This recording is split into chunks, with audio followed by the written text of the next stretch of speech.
Welcome everyone, Art of the City. I hope you guys are having a good evening. I'm certainly having a fabulous evening because it's starting to get a little bit cooler. I'm live streaming here from San Diego, and for those of you who are in my neck of the woods, you know it has been a scorcher here.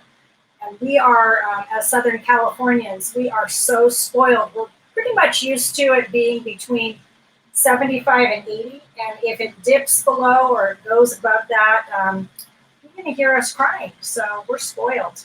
But tonight I have a really wonderful guest coming on. Before I introduce him, though, I wanted to just let you folks know that we are finishing out Indian Month. We've devoted the entire month to the causes of Native Americans, and it's been a fantastic month. If you get a chance, go onto our YouTube channel. You'll see Art of the City TV. We have documented all of the live streaming, and we've had at least 3 a week. This week we've had 4, so it's definitely worth checking out, and I highly recommend it. We started this for those of you who have not been tuned in, because I'm an art dealer. My gallery is located in Solana Beach, California. And when we got shut down, I felt like it was so important for us to keep art alive, especially in this difficult time where there's so much uncertainty. We've got an election year coming up, and there's just so much going on in the media. And not all of it is really uplifting. There's a lot of difficulties that are happening. And one of the things that art brings, including all creatives, music and dance, and all of the things that people take from within who they are and they pour it out there for us to enjoy, is it really uplifts us. It uplifts our spirit, and it helps us to just kind of forge through these difficult times. And that's one of the reasons why art has always flourished during tough times. So this gentleman that I'm bringing on has been bringing music to the world for 50 years. I mean, this is somebody who has devoted his entire life to really just sharing love and sharing beauty through his gift of music. He's got an incredible voice. This is Joel Rafael. He happens to be a neighbor up the street from the Indian reservation. And in a different time, we would be in the studio together, but today, this is the platform we have. So I'd like to introduce Joel. Let's see if we can get him out on the show today. Hey. Hi, Joel. Hi, Ruth-ann. How are you? Well, Art of the City. Good to see you. How are you doing this evening? Doing really well. Just trying to stay positive and keep making art like we talked about earlier. Well, you've been doing this for a really long time. I've read and I listened to a little bit of your music today. Why don't we start the show, because it has been such an incredible journey you've been on. Maybe share a little bit about the beginning of your career as a musician and how this passion has just fueled you to do this for 50 years.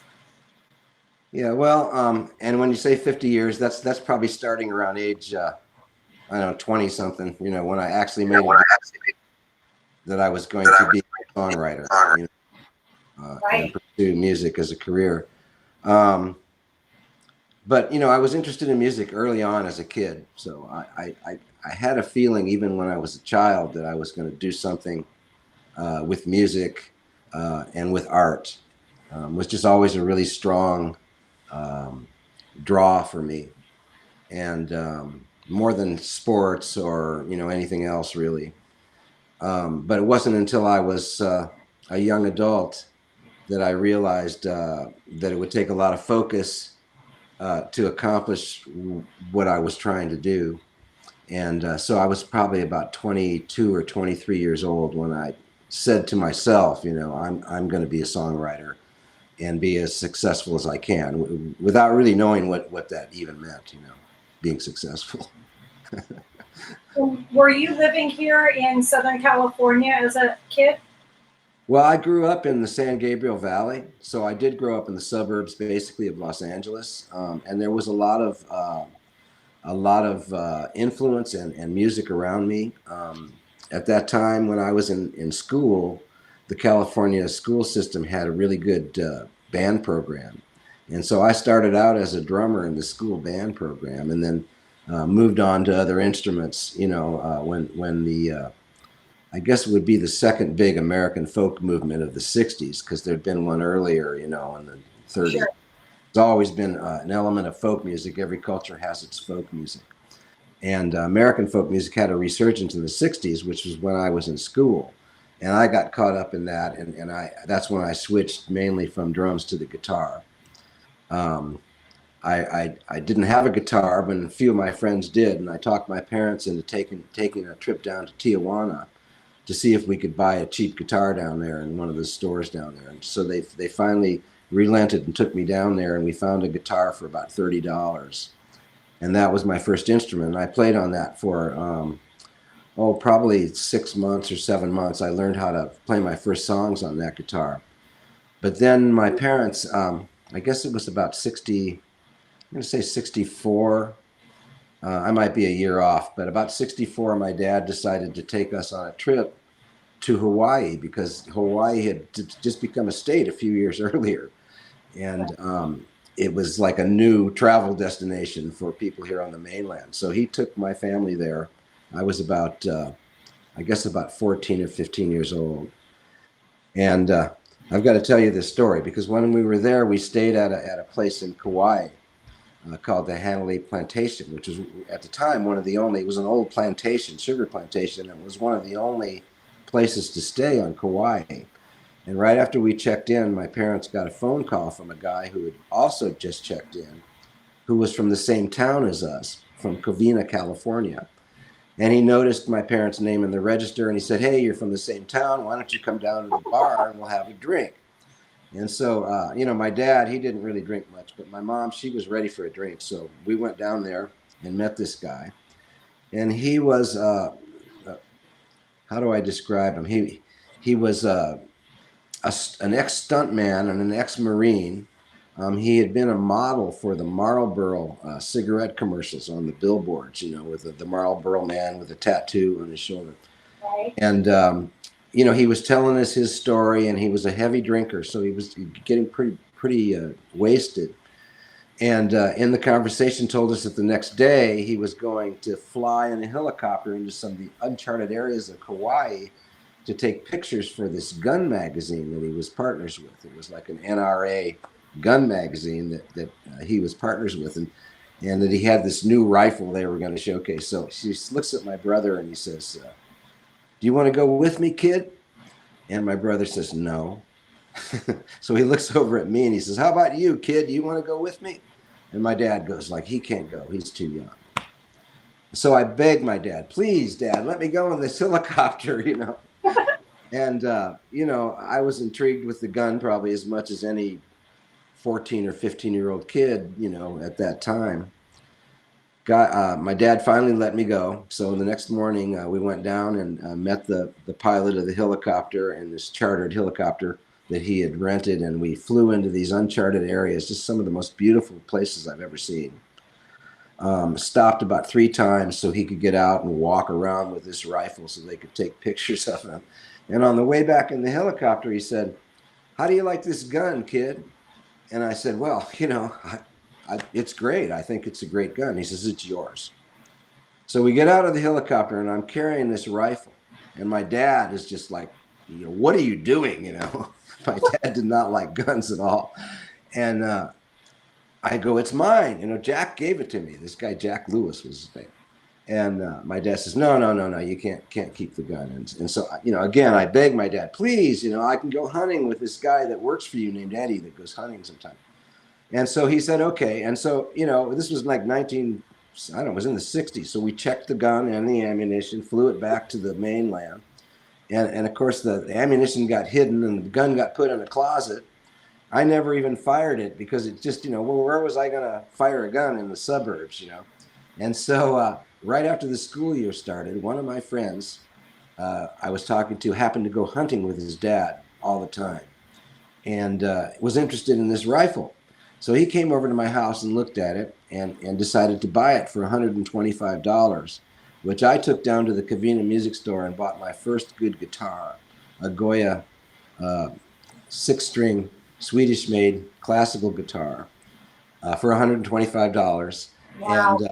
and I've never owned a firearm since then. So that's been my weapon of choice. You know, how how um, how would that actually happen these days? First of all, you could never put a gun on a plane, No, even, and that was something that you'd never be able to do. But what a coincidence that you would run into somebody like that. And I guess that was the universe's way of saying, okay, we're going to get a really nice instrument into yeah, this man's hands, no matter what. it made a big difference. Great story. As I soon love as it. if you have enough drive to learn how to play on an instrument that's not that good, then when you get something that's quality in your hands, boy, you can just really take off and progress, So that was a really a turning point for me. And I think when I was 14, 15, 16 years old, I knew what I wanted to do. But then the counterculture kicked in, in the late 60s, which I always like to say, like my friend Jack Tempchin has said, the 60s actually didn't end until 1972. So, that period of time, I went through a lot of changes, and I really stopped playing music. I wasn't sure what I wanted to do with the rest of my life. I wasn't sure how long the rest of my life would be, because things at that time seemed as tenuous as they seemed. They were nothing like they are now, but it But seemed like you had the Vietnam War. I we know had my the Vietnam dad War. was in Exactly. Vietnam, so this is around the time that I was born that you're Right. talking about. We So just we just they're, went through the assassination of JFK and Martin Luther King and Robert Kennedy, all pretty much right in a row. And so there was an element of my generation that kind of broke away and said, we just aren't going to do this anymore. And I guess that was probably a start for me in terms of my songs taking kind of a role, kind of an activist road. sure. I So think that's great, though. What a wonderful time to have grown up in. I mean, you're around the same generation as my parents. mhm. And I was born in San Francisco. So my mom had an opportunity, and my dad, to experience a lot of the things that you're talking to me about. And my mom's an artist, and so she was part of that whole activist movement. And so was my dad, who was at Alcatraz. I think we spoke about that a little Right, bit. right. It's such a rich place to come from, because I think art and music really had its first explosion here in this country on so many different levels. And you're coming out of that, but the beauty is you're still doing it. Yeah, and people have asked me along the way, like about that, like how did you keep doing it, And my answer is always I didn't really have a choice, It wasn't really something I could decide. Well, I'm just not going to do this anymore. I mean, I might have even said that, but that wasn't really a choice, I think if if you're an artist, you might not even know that you're an artist. It takes a certain amount of time to kind of develop into the artist you're going to be. You kind of, I say sometimes you fake it till you make it, and then all of a sudden it's like ice skating. All of a sudden you're up on the blades and you're skating and you're actually doing it, and you feel like, wow, I'm doing it, and this is something that's uniquely my own.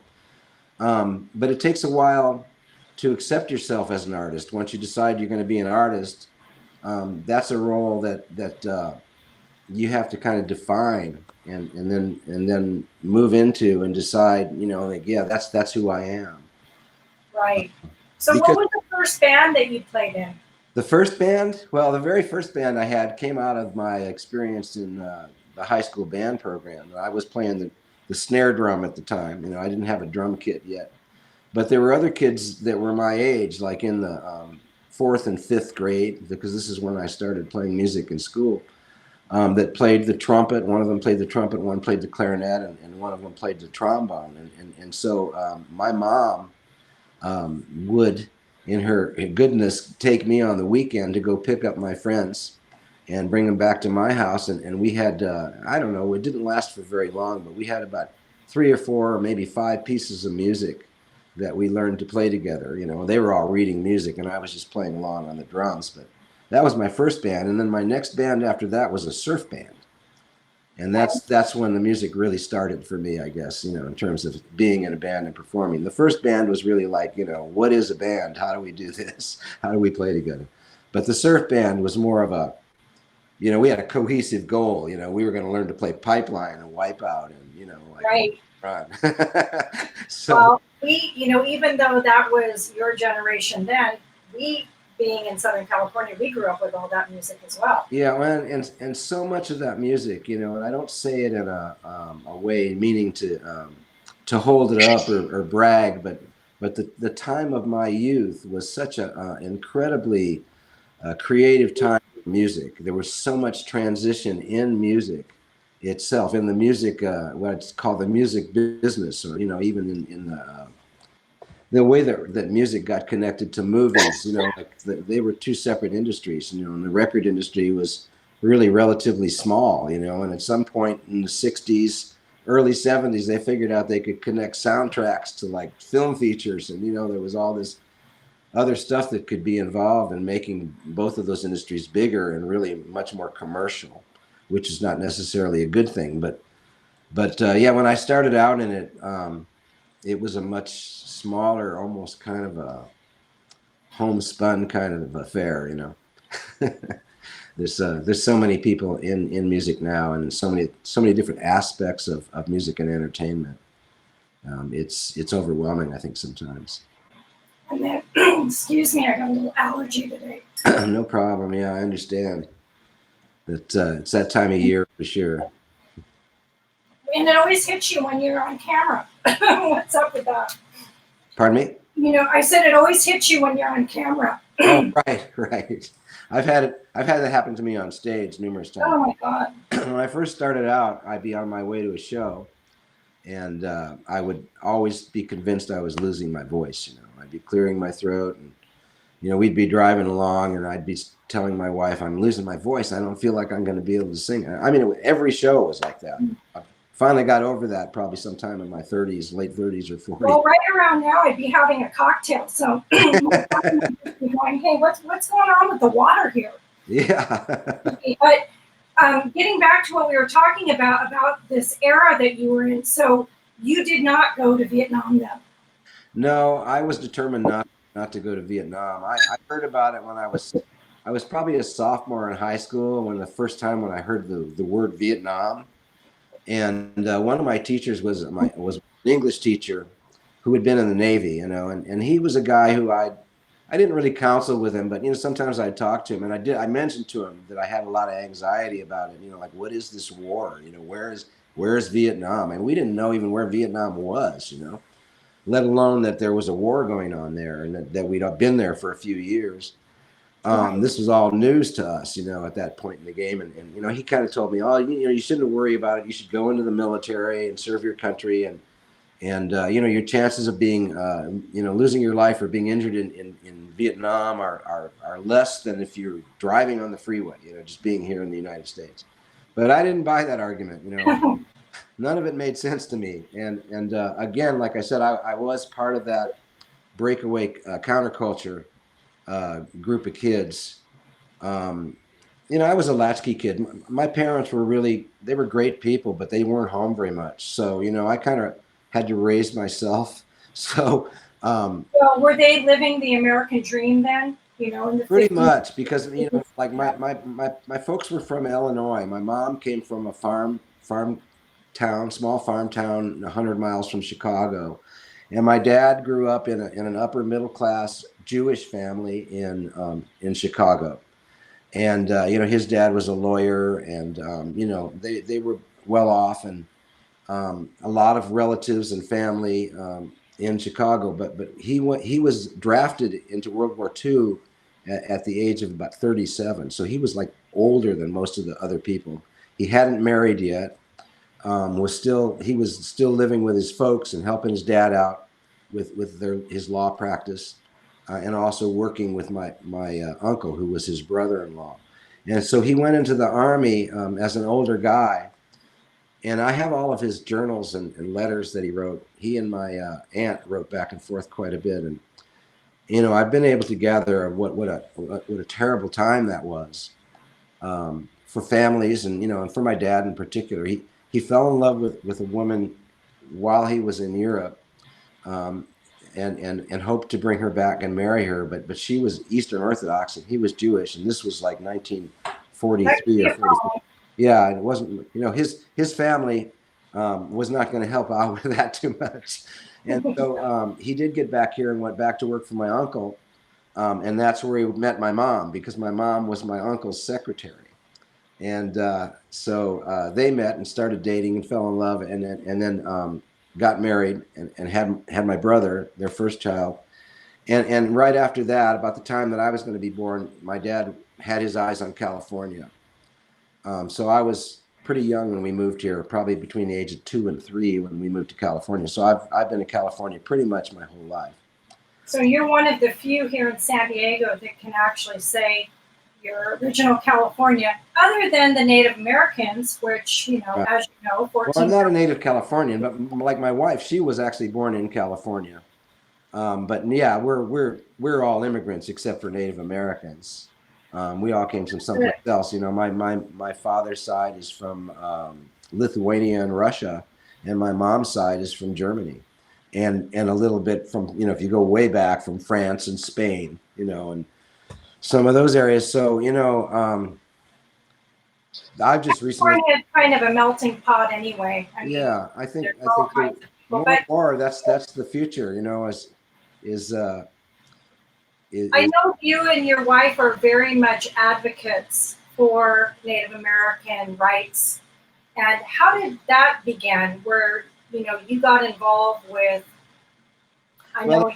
it began, I think, really with just sort of a growing awareness of the Native American situation, how they, like, as growing up as kids, um, in a suburb as a Caucasian kid, I I wasn't aware that there were really very many Native Americans still around. It was a TV phenomenon, I mean, Right.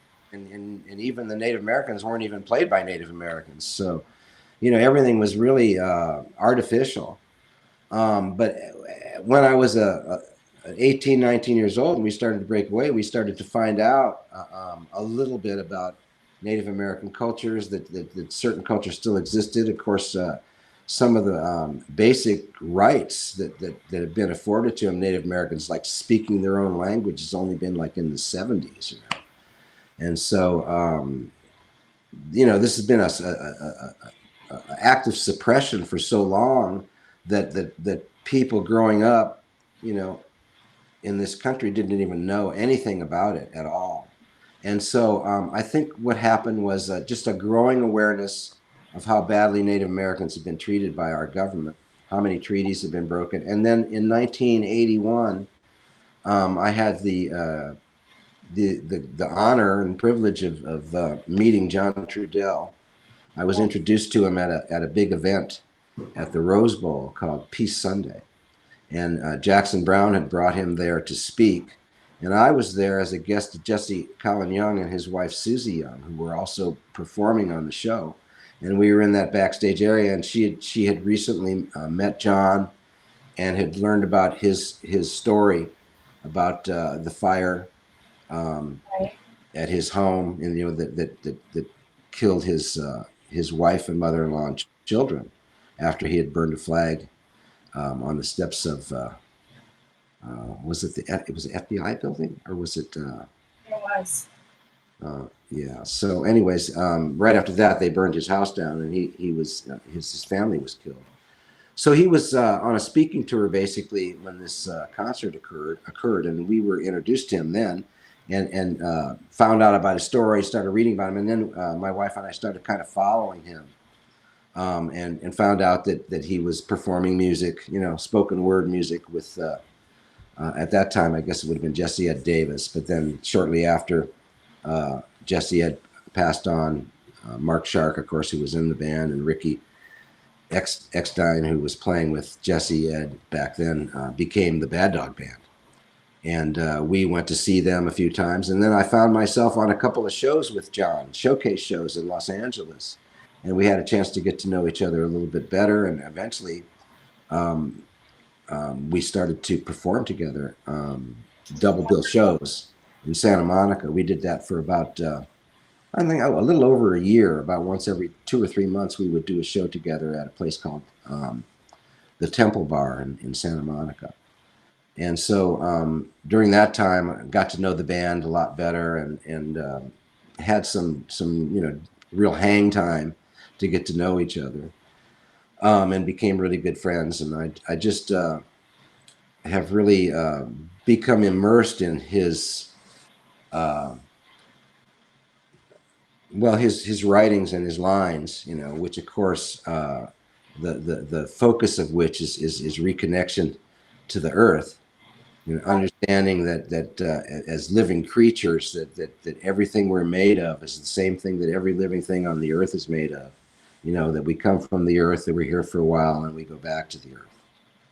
And Do you so think that influenced your music? Because I was listening to some of your music today, and it seems like a lot of your lyrics really reflect those ideals. Yeah, that's kind of what, more now than in the past, but like I've always tried to write about things that are try not to waste my time writing songs that aren't important. I've tried to have substance in my songs from the beginning, but really over the last several years, like 10, 15 years, I think that's been my focus, is to try to bring that element of reconnection to the earth, and understanding how we relate to each other, how we have so much more in common than the things that separate us, keep us apart as cultures or religions and as people. We have so much in common. And well, I think a lot of what he spoke about was really, a universal truth, and now we're seeing these actual truths come to fruition because we haven't taken care of the earth. right. And now we are reaping the consequences of that. And these are things that have been spoke of, before John, from really the elders from the turn of the century. Absolutely. Talking about these things that would eventually arise. And now we are seeing that we are stripping the earth of all its resources. Right. And you, in your songwriting, I notice you're touching upon those things. Right, more and more. Yeah, I'm trying to find a way to do that. It's like Paul Rothchild, who was a super producer. He produced a bunch of great groups, a bunch of great folk groups, Judy Collins and the Paul Butterfield Blues Band, The Doors, for a few groups that he produced. But he told me one time that if you're writing about something important, you have to be really careful, because if you don't write about it in a certain way, if you trivialize it in a certain way, you can do so much more damage than good.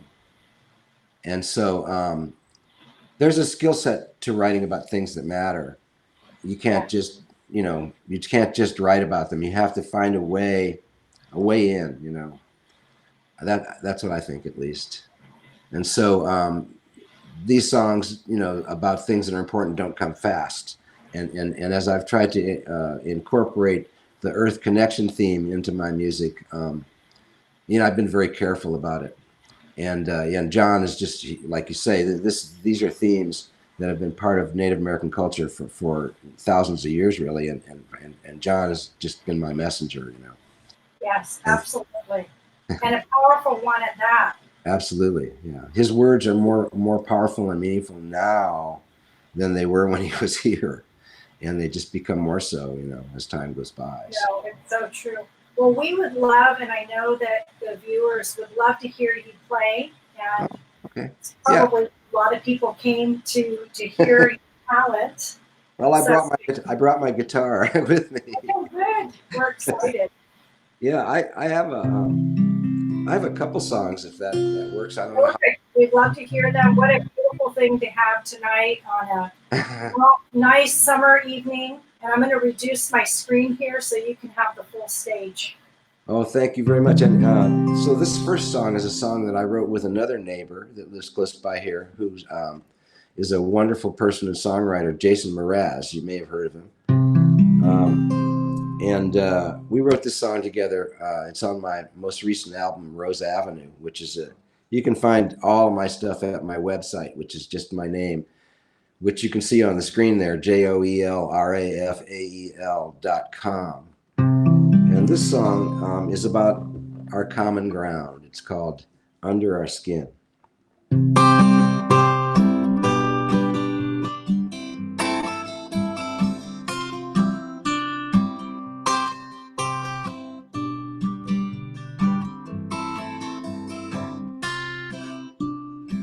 I wanna walk a mile in my neighbor's shoes. I'd like to make you smile when you got the blues. You don't look like me, and I don't talk like you. No matter where we're from or where we've been, we are the same underneath our skin. I wanna harmonize with our voices and still be free to make my own damn choices. I don't talk like you, and you don't look like me. No matter where we're from or where we've been, we are the same underneath our skin. Under our skin, we are blood, we are muscle. Under our skin, we are human, we all hunger. Under our skin, we are one, and we all wonder. Under our skin, we are sisters, we are brothers.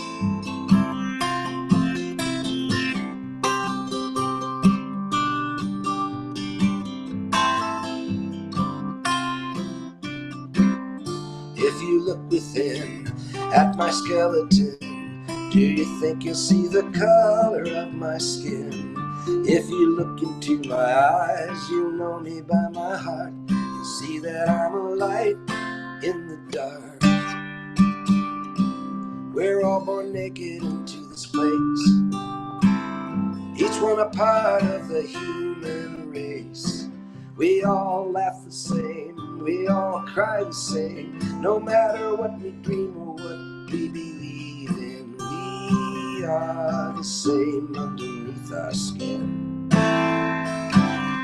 Under our skin, we are blood, we are muscle. Under our skin, we are human, we all hunger. Under our skin, we are one, and we all wonder. Under our skin, we are sisters, we are brothers.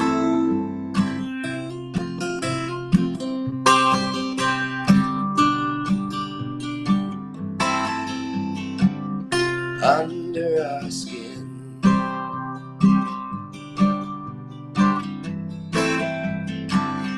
under our skin.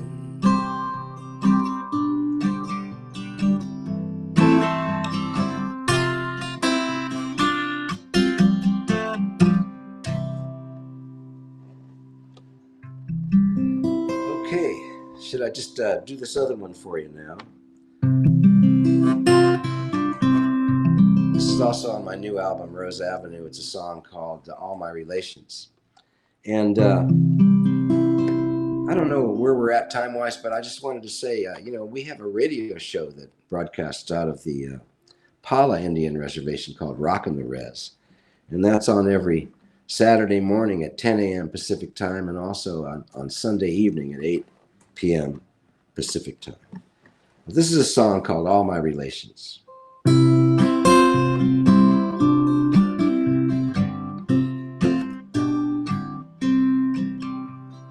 We all have our history, we all have our past. Sometimes so easy to forget when life blows by so fast. All my relations when I'm all alone. All my relations calling me home.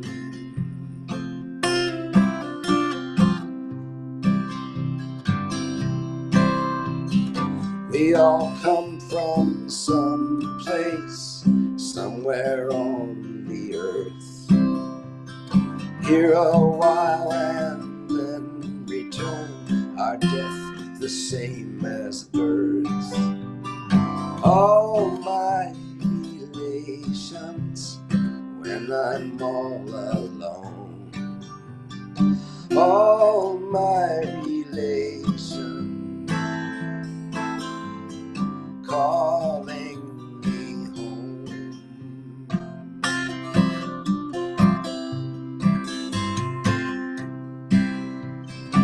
Sometimes so unprepared, we find ourselves on roads. Sometimes the road we're on finds us on our own. All my relations when I'm all alone. All my relations calling me home.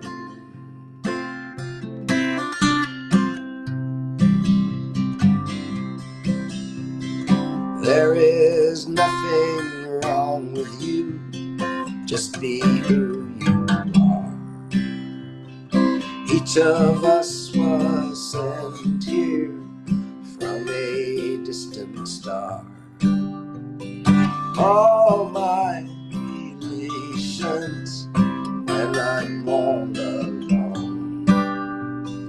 All my relations calling me home.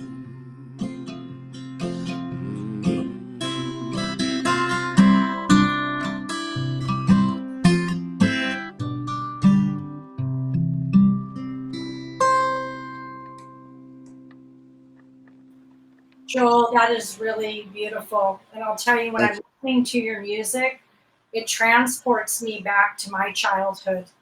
Wow. I Thank feel you. like I just got out of my parents' VW bus, and I'm, sitting around the campfire, because that's how it was when I was a kid. And the Yeah. music that you're playing is very indicative of that time period.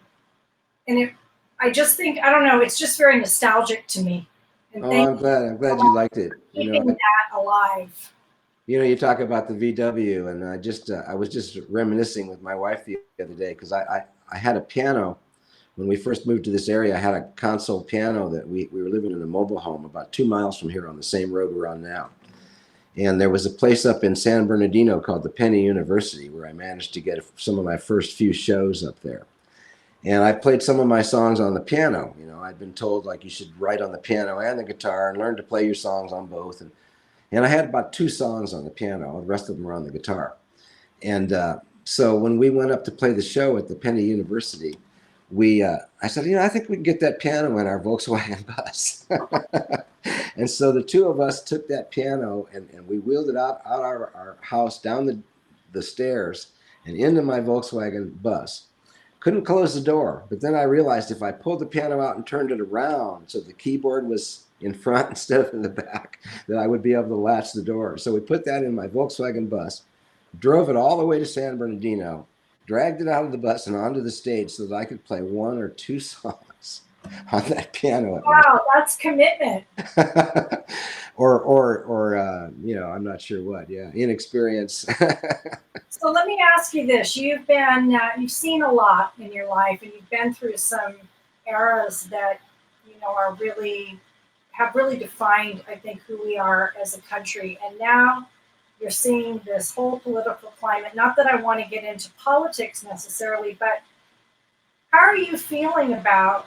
We have just had the COVID. We're in an election year. We've just gone through riots again with Black Lives Matter, and I think that song, the first song that you played, I thought, wow, did you just write that? Because it's really appropriate for the time that we're in.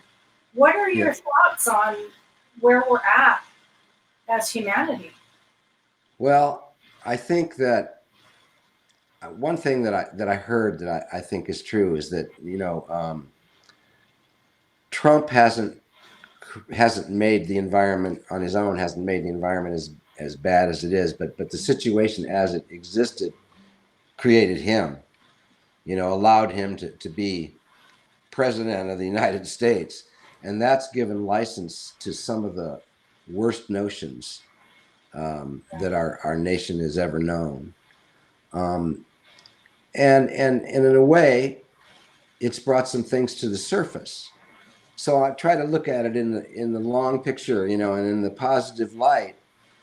I've known since I was a kid that people of color and indigenous people, the minorities in general, people because of their religion or their cultures have been mistreated in this country, and people of color and in particular have been treated worse. There's a higher rate of incarceration and drug addiction and all of the problems that plague our society. They plague minorities worse than they plague the privileged white class.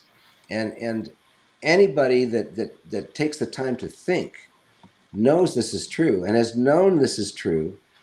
I've known this is true my entire life. I've tried to do some of the things that I could do to try to change that, but I've always known that that's true. And I think the current situation, in the long picture positive aspect, has brought these things to the surface in a way that something has to be done about it. Yeah. We have to deal with these things. The civil rights movement in the 60s was not enough. That was just a warning sign along the way, that things are bad and they have to change, but they haven't changed enough.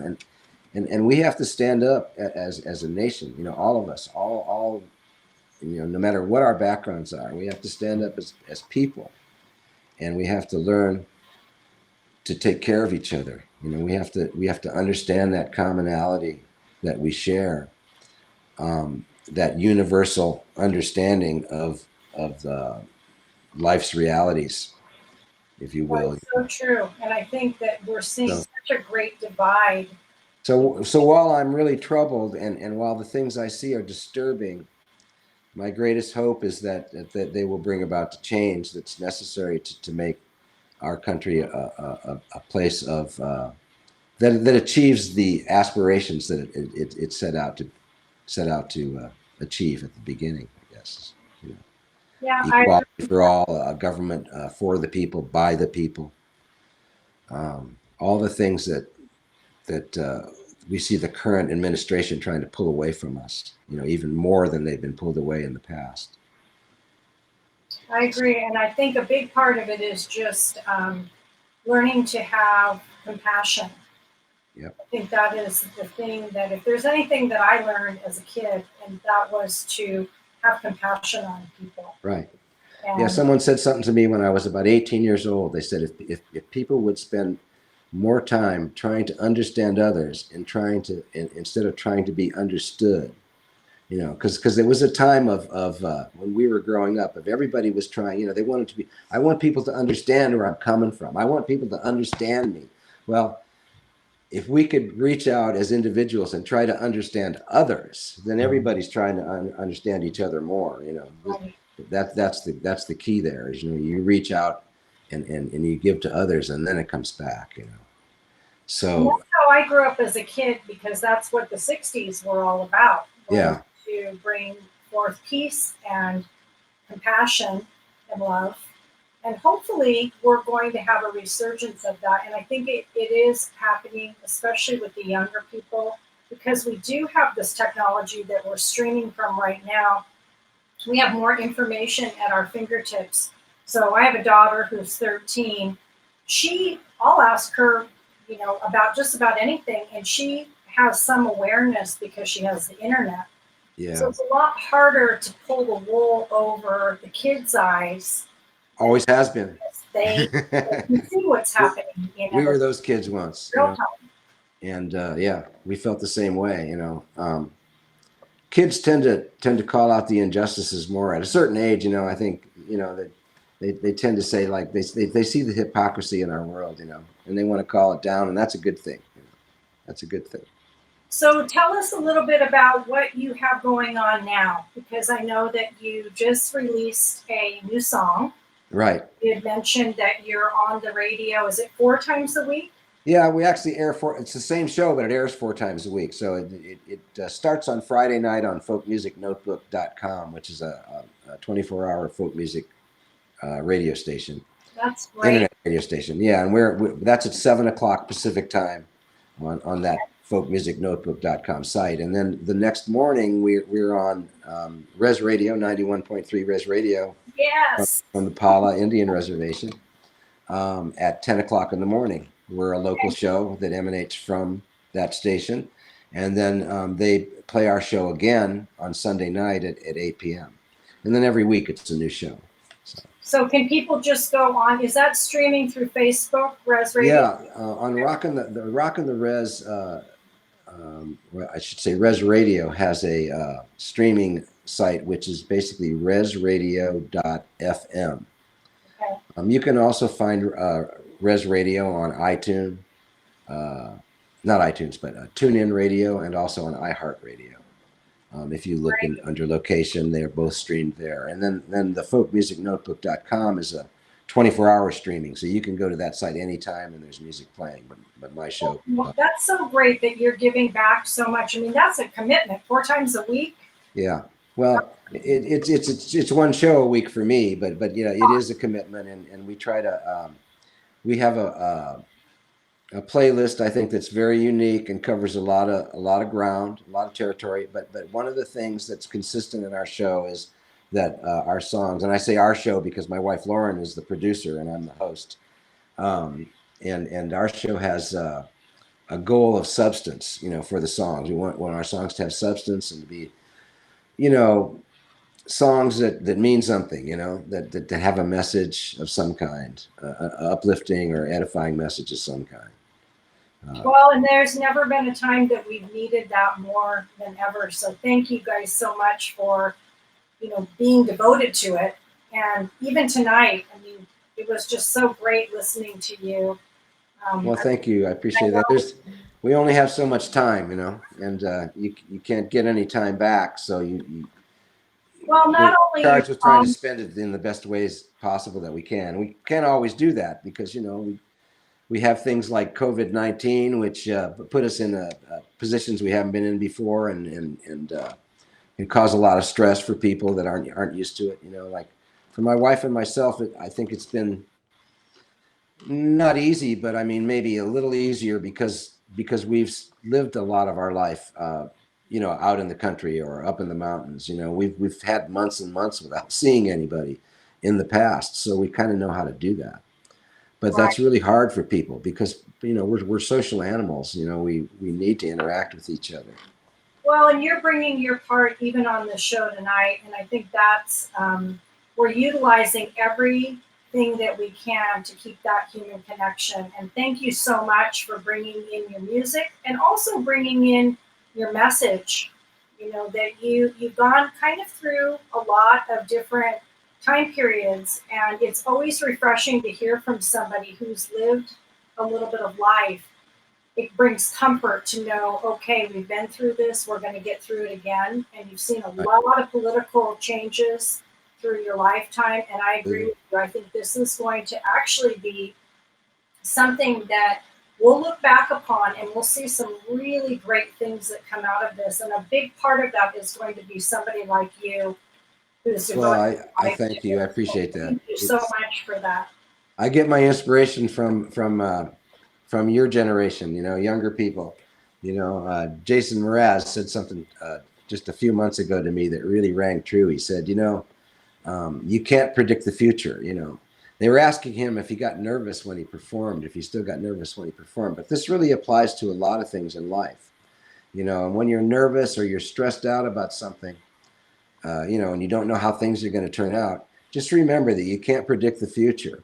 So there's really just no point in bringing that, you know, kind of like intense, stressed energy to it. It's better to bring a calm center energy to it, you know, and let things unfold because, you know, time passes, things change. You know, we really don't know how it's going to turn out. you need to be surrounded by creatives like yourself, music and art, and all of those creatives. That is the one thing that energizes us and combats that stress. So you're doing your part, and keep doing that because it's really needed. And I just Thank want to again thank you so much for being on the show. And folks, make sure you go to his Facebook page. You have your Facebook page. Yeah, it's actually the music of Joel Rafael. Okay, I perfect. have a personal one as well, so you can find me at both places. Just my name, Joel Rafael, or music of Joel Rafael. And I'm on Instagram also. It's at a Joel Rafael official there. But my website has all of that stuff on it too. So if you forget those, you can just go to myname.com, and all of my albums are available there. And certainly appreciated if people want to look into some of that stuff. So Well, thank you for pushing through and continuing with your great talent. And thank you also for being an advocate for Native Americans. We really appreciate it. it's On my behalf pleasure, and of my thank you so tribe, much. you Thank know, you so much for the invite to your show. It's really been fun being here and well, visiting with the you. pleasure's been all mine. So thank you again. Okay. And next time, hopefully, it'll be live in the studio because you're just right up the street. I know. That'd be great. We could do that. I'd love Okay, my to. friend, be well. Thank you, Ruth-ann. You Okay, be we'll see well. Be you well and be safe.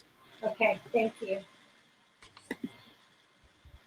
Thank you, folks. I know it was a change in time tonight, and it's been actually really kind of nice to have it be a little bit later in the evening. I notice we've got more people live streaming here. Make sure you go there and support this great talent, Joel Rafael. To me, I guess because this is part of my era as a child, it just kind of brings me back to that time period, and it's very soothing to my soul. So I hope you enjoyed it. And we are finishing out the week tonight. We were going to have Frank Buffalo Hyde on the show tomorrow. Unfortunately, Frank just moved. He felt like he wanted to have a little bit more prepared in his studio. So stay tuned. Next week, I'll make an announcement on the live feed, or at least on the Facebook page, what we're planning on doing in September. So it might be a surprise for you. It might even be a surprise for me. I've got some guests that I've put feelers out, and of course we've dedicated the entire month of August to Indian country. We're going to switch it up a little bit in September. So make sure you just check our page. And in the meantime, again, go to our YouTube site because you probably have missed a couple of the live streaming shows, and there's some great talent there. So have a good evening, folks. It's been a pleasure, and I will see you again at Art of the City.